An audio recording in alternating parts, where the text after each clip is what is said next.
अब हम देखते हैं चौथा प्रश्न। लिखा है वह भिन्न बताइए जिसके अंश से यदि एक घटा दिया जाए तो उसका मान 2/3 और यदि उसके हर में 4 जोड़ दिया जाए तो उसका मान 1/2 हो जाता है। ठीक है, तो हम लोग इसको इस तरह से करेंगे। तो यहाँ देखिए, जैसा कि प्रश्न में दिया है तो वैसे हम पहले मान लेंगे कि माना भिन्न बराबर x/y। ठीक है, ये भिन्न है। अब प्रथम शर्त में जो दिया है वो लिखेंगे यहाँ पे प्रथम शर्त। प्रथम शर्त क्या दिया है कि यदि उसके अंश से एक घटा दिया जाए। ठीक है, तो अंश इसमें से एक घटा दिया जाए बटा y, तो भिन्न जो हो जाता है वो 2/3 हो जाता है। ठीक है, अंश में से अगर एक घटा देंगे तो भिन्न 2/3 हो जाता है।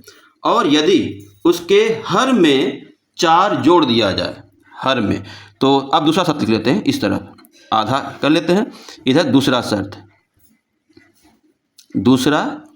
शर्त क्या है, अंश बटा हर। तो हर में अगर 4 जोड़ दिया जाए, ठीक, तो क्या हो जाएगा 1/2 हो जाता है भिन्न। अब हम दोनों को एक एक करके सॉल्व करेंगे और समीकरण निकालेंगे।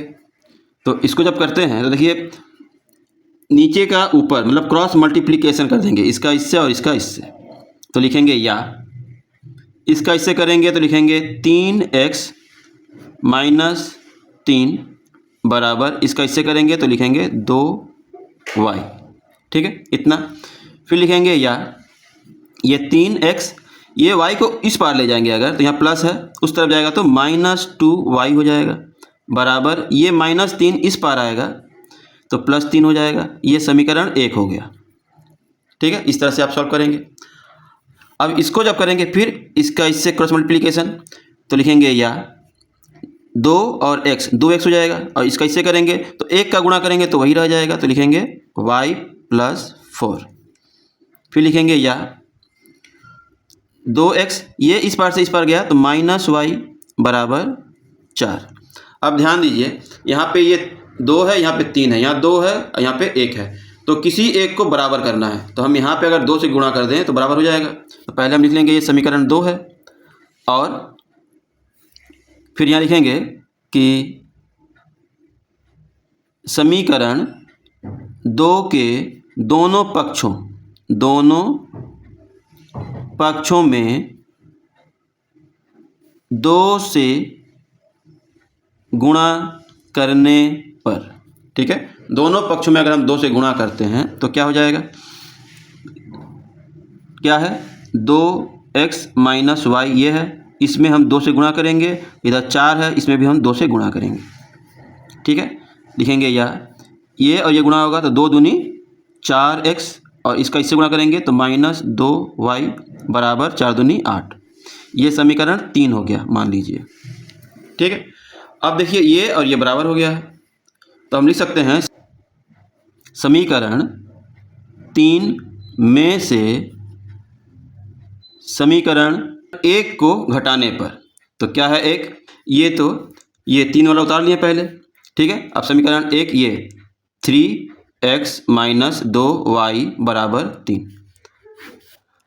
अब घटाते समय हमेशा ध्यान दीजिएगा कि नीचे वाले का चिन्ह, ठीक है, कि नीचे वाले का चिन्ह हमेशा बदल जाएगा। तो ये प्लस है तो ये माइनस हो जाएगा, ये माइनस है तो ये प्लस हो जाएगा, ये प्लस है तो ये माइनस हो जाएगा।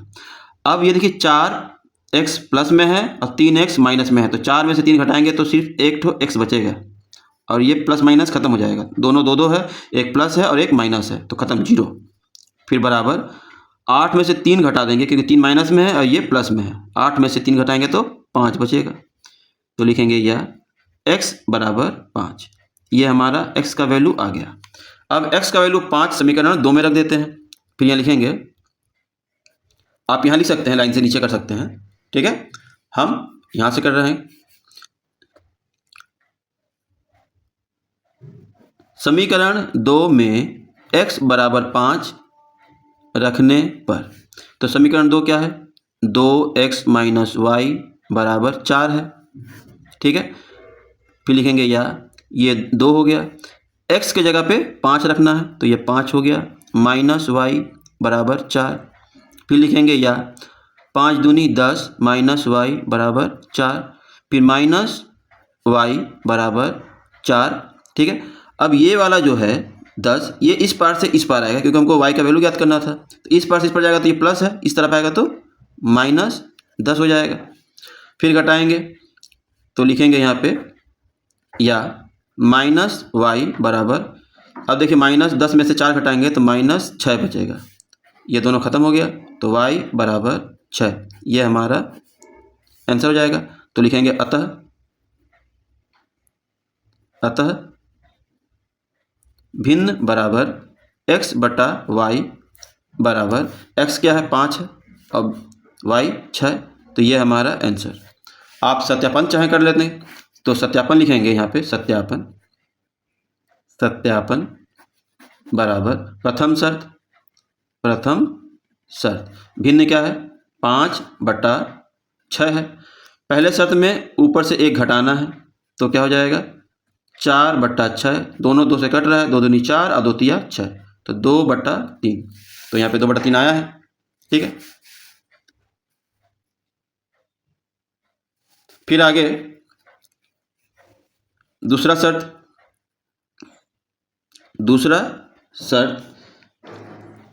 जब करेंगे तो ध्यान दीजिए, फिर यहाँ पे लिखेंगे 5 और 6। अब यहाँ क्या किया है कि हर में 4 जोड़ना है तो यहाँ पे जाएगा 5 और ये 6 4 10, दोनों काटेंगे 5 से तो 5 एकम 5, 5 दूनी 10, 5 एकम 5 एक बार में, 5 एकम 5 और 5 दूनी 10, तो 1 बटा 2। तो यहाँ देखिए 1 बटा 2 भी आ रहा है, तो सत्यापन में दोनों सही हो रहा है, तो हमारा जो ये हल है वो सही है। इस तरह से आप सॉल्व कर सकते हैं। तो वीडियो अगर यहाँ तक अच्छा लगा है, समझ में आया है, तो वीडियो को लाइक करें, कमेंट करके बताएं कि वीडियो कैसा लगा। कोई क्वेश्चन है तो कमेंट कीजिए, मैं इस पर वीडियो जरूर बनाऊंगा। वीडियो को अपने फ्रेंड्स में भी शेयर करें, मैं इसके आगे आपको और भी वीडियो दूंगा। तो मिलते हैं अगली वीडियो में, तब तक के लिए टाटा बाय बाय।